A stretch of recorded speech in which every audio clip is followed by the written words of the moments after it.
करते हैं, घर में क्या लाना ले जाना, ये रखना वो रखना, वहां से ले आना वो ले आना, लेकिन मालकिन का हुक्म चलता है। भाई दरवाजे पर भी कोई है, भाई दरवाजे पर आएगा कोई तभी तो घर में आएगा, दरवाजा बंद तो घर में कौन आएगा। तो शुरू से ही शुरू हो गया। बोले इस मंगल के भवन में अगर राम रहते हैं और घर की मालकिन जानकी जी हैं, तो दरवाजे पे कौन रहता है।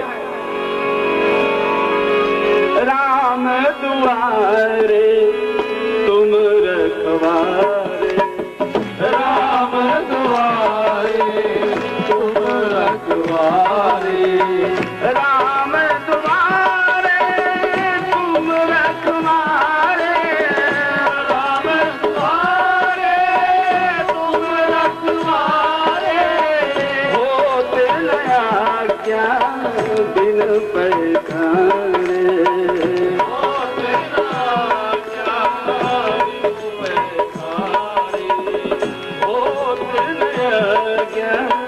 बिन पैसारे।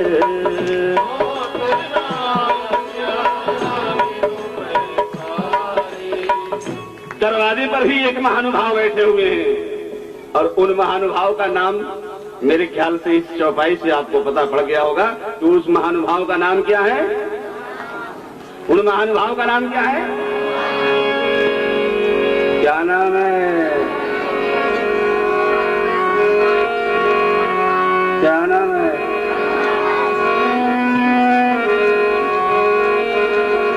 क्या नाम है। मुंह क्यों ताकते हो तुम लोग, बोलो। रक्षा करो हमारी हनुमान राम रसिया, रक्षा करो हमारी हनुमान राम रसिया, रक्षा करो हमारी हनुमान राम रसिया, रक्षा करो हमारी हनुमान राम रसिया, हम शरण है तुम्हारी हनुमान राम रसिया, शरण है तुम्हारी हनुमान राम रसिया, रक्षा करो हमारी हनुमान राम रसिया, रक्षा करो हमारी हनुमान राम रसिया, हम शरण है तुम्हारी हनुमान राम रसिया, हम शरण है तुम्हारी हनुमान राम रसिया। जब कूद फांद लंका सिय की मिटाई शंका, कूद फांद लंका सिय की मिटाई शंका। मुंह खोल दो जरा, बंद क्यों रख, एक दिन तो बंद हो ही जाएगा, जब तक खुला है तब तक इसका इस्तेमाल करना। खोलो जरा, जवान हिलाओ, हिलाओ। जब कूद फांद लंका की मिटाई शंका, कूद फांद लंका की मिटाई शंका, जब कूद फांद लंका की मिटाई शंका, कूद फांद लंका की मिटाई शंका, जब कूद फांद लंका की मिटाई शंका, कूद फांद लंका की मिटाई शंका। क्या कहा मैंने, जब कूद फांद लंका सिय की मिटाई। अरे मेरा मुंह क्यों देखते हो, बोलती को चुपचाप ऐसे देख रहे हो जैसे पता नहीं कौन सी नजर से देखो, गुस्से से मत देखो। जब कूद फांद लंका सिय की मिटाई शंका, जरा फिर से बोल, अच्छा जरा धीरे, जरा धीरे पूछो। जब कूद फांद लंका सिय की मिटाई शंका, कूद फांद लंका सिय की मिटाई शंका, जब कूद फांद लंका सिय की मिटाई शंका, कूद फांद लंका सिय की मिटाई शंका।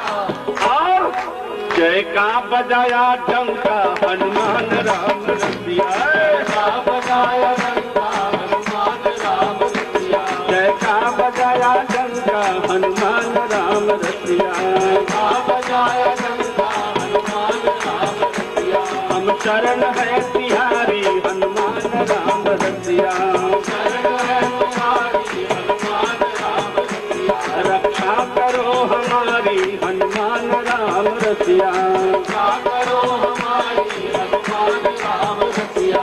द्वार पे बैठते हैं इस मंगल के भवन में श्री सीताराम जी जहाँ निवास करते हैं, उस मंगल के भवन के दरवाजे पे बैठे हुए हैं कौन?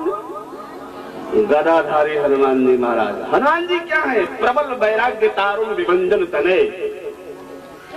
भगवान श्री सीताराम जी, भगवान अगर ब्रह्म है तो सीता जी भक्ति है,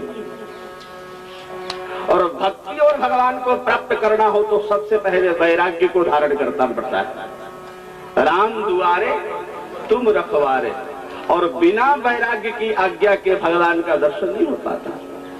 भक्ति मार्ग में प्रवेश करना है तो सबसे पहले हनुमान जी महाराज के आशीर्वाद लो, अनुकंपा लो, उनका दर्शन करो, और उसके बाद में भक्ति के घर में, मंगल के भवन में जब प्रवेश करोगे तो आपके जीवन के संपूर्ण अमंगल हरण हो जाएगा। ये ऐसा मंगल का भवन है, मंगल भवन और अमंगल हारी।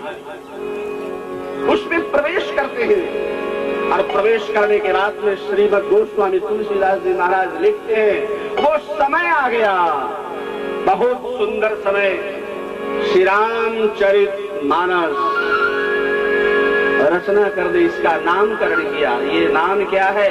श्री रामचरित मानस।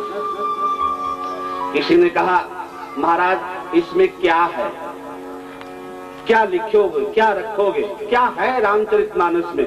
बोले भाई इसमें और कुछ भी नहीं है, एक ही बात है, यही मह रघुपति नाम उदारा, यही मह रघुपति नाम, यही मह रघुपति नाम उदारा,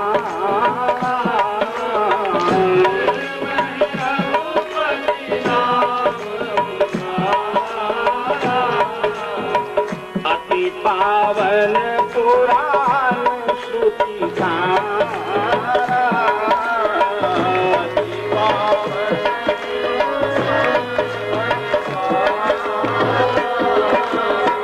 अति पावन पुराण श्रुति सारा।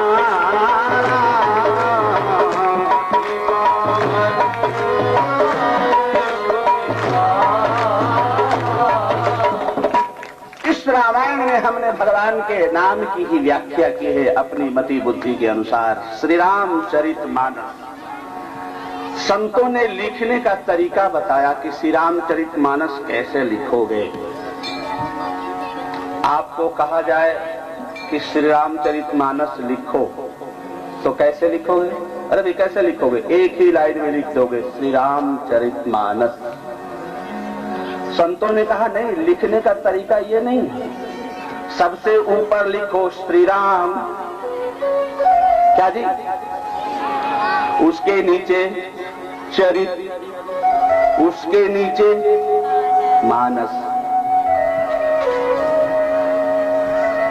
आपके घर में पौड़ी हो, सीढ़ी हो मान लो, और 3 सीढ़ियां हो। सबसे ऊपर वाली सीढ़ी का नाम है श्री राम, उसके बाद वाली सीढ़ी का नाम है, और सबसे नीचे वाली सीढ़ी का नाम है। शुरू करोगे तो क्या मिलेगा? हा? हा? जब आप शुरू करोगे तो क्या मिलेगा? सबसे पहले मानस, उसके बाद चरित्र। 2 सीढ़ियां पार करना है बस। ये 2 सीढ़ियों को पार कर ले, उसके बाद तो राम ही है, राम तो वहीं खड़े हैं। बस ये 2 सीढ़ियां पार करनी।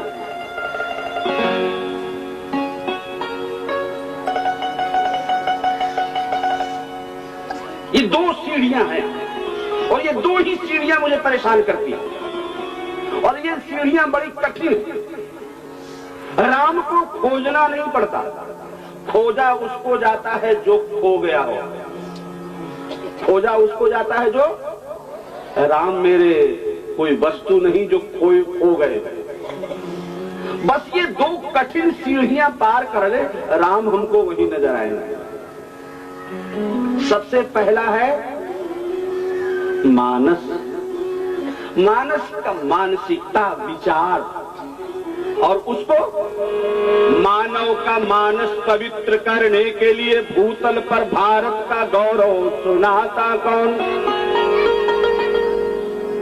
मानव का मानस पवित्र करने के लिए भूतल पर भारत का गौरव सुनाता कौन?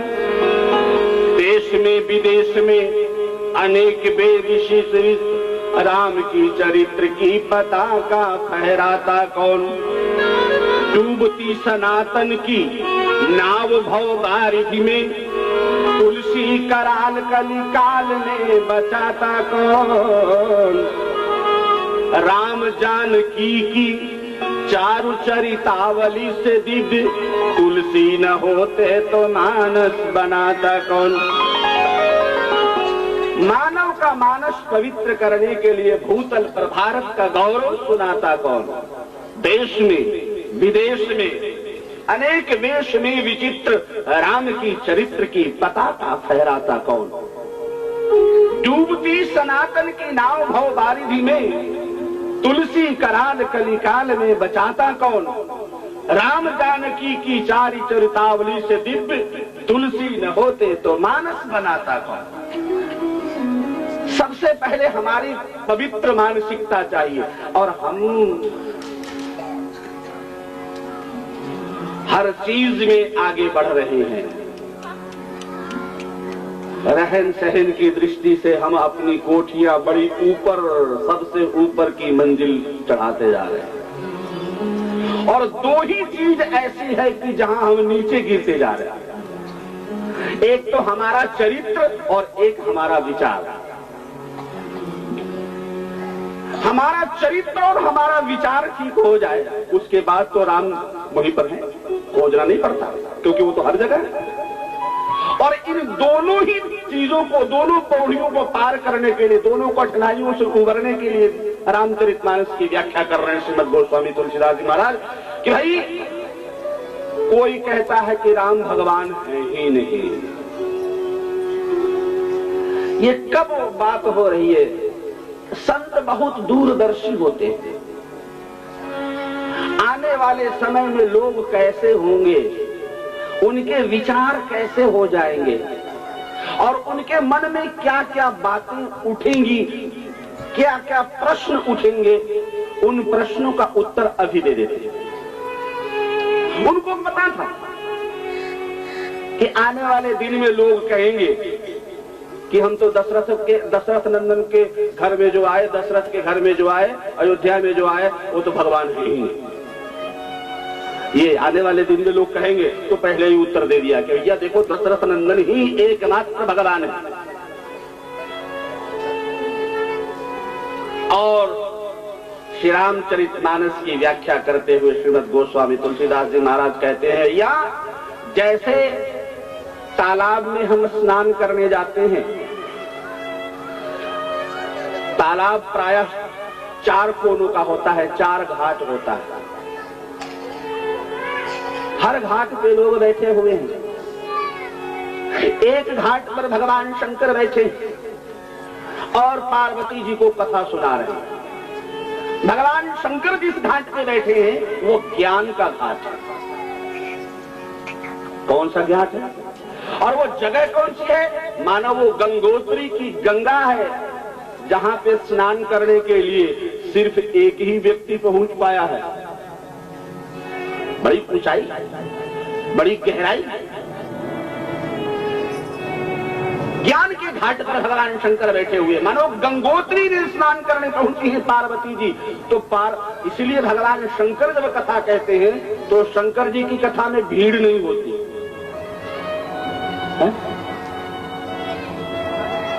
भाई गंगोत्री की गंगा होगी तो वहां तो बहुत कम लोग पहुंच पाएंगे, और वो भी बेचारी पार्वती क्या कथा सुन रही है, कथा सुनते सुनते ऊँग रही है, सो रही है। क्योंकि अब इतना दूर से मान लो तुम, ये क्या जगह है, क्या जगह है? मलोया।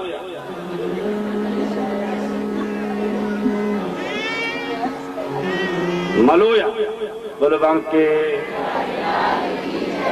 मलोया से चल के तुम बद्रीनाथ स्नान करने जाओ तो पहले तो हिम्मत ही हार जाओगे कि कहां बद्रीनारायण और कहां हम। तो ये मलोया से पार करके, चंडीगढ़ से पार करके, चंडीगढ़ भी पार क्या कर पाओगे, जीरकपुर पहुंचते पहुंचते थक जाओगे, वापस आ जाओगे। वहां तो बहुत कम लोग पहुंच पाते, कमजोर लोग तो वहां पहुंच ही नहीं पाएंगे, बुजुर्ग तो वहां पहुंच ही नहीं पाएंगे, बच्चे तो वहां पहुंच ही नहीं पाएंगे, और जो पहुंचेगा वो जाते जाते थक जाएगा, और थकने के बाद उसको कथा में बिठा दे तो वैसे ऊब जाएगा। भगवती पार्वती जब भगवान शंकर के मुखार बिंद से कथा सुन रही है तो ऊँग रही है, सो रही है, क्योंकि वो जगह ही बड़ी गहराई की है। एक घाट पर भगवान शंकर बैठे हुए हैं, कथा सुना रहे हैं भगवती पार्वती को, लेकिन भगवान शंकर के कथा में भीड़ बहुत कम है। दूसरे घाट पर बैठे हैं कागभूषुंडी जी, और वो भी कथा सुना रहे हैं, उनमें थोड़ी भीड़ बढ़ गई। कथा सुना रहे हैं गरुड़ जी को, और गरुड़ जी को कथा सुनाते सुनाते बड़े बड़े हंस, परम हंस योगी जन आके कथा सुनते हैं। तीसरे घाट में बैठे हैं याज्ञवल्क्य जी और सुना रहे हैं भरद्वाज जी को। चौथे घाट पर बैठे हैं हमारे श्रीमद गोस्वामी तुलसीदास जी महाराज, और सुना रहे हैं किसको, किसको सुना रहे हैं? स्वांत सुखाय तुलसी रघुनाथ गाथा, भाषा निबंध मति मंजुल मातनोति। अपने मन को सुना रहे हैं, अपने मन को सुना रहे हैं। स्वांत सुखाय तुलसी रघुनाथ गाथा।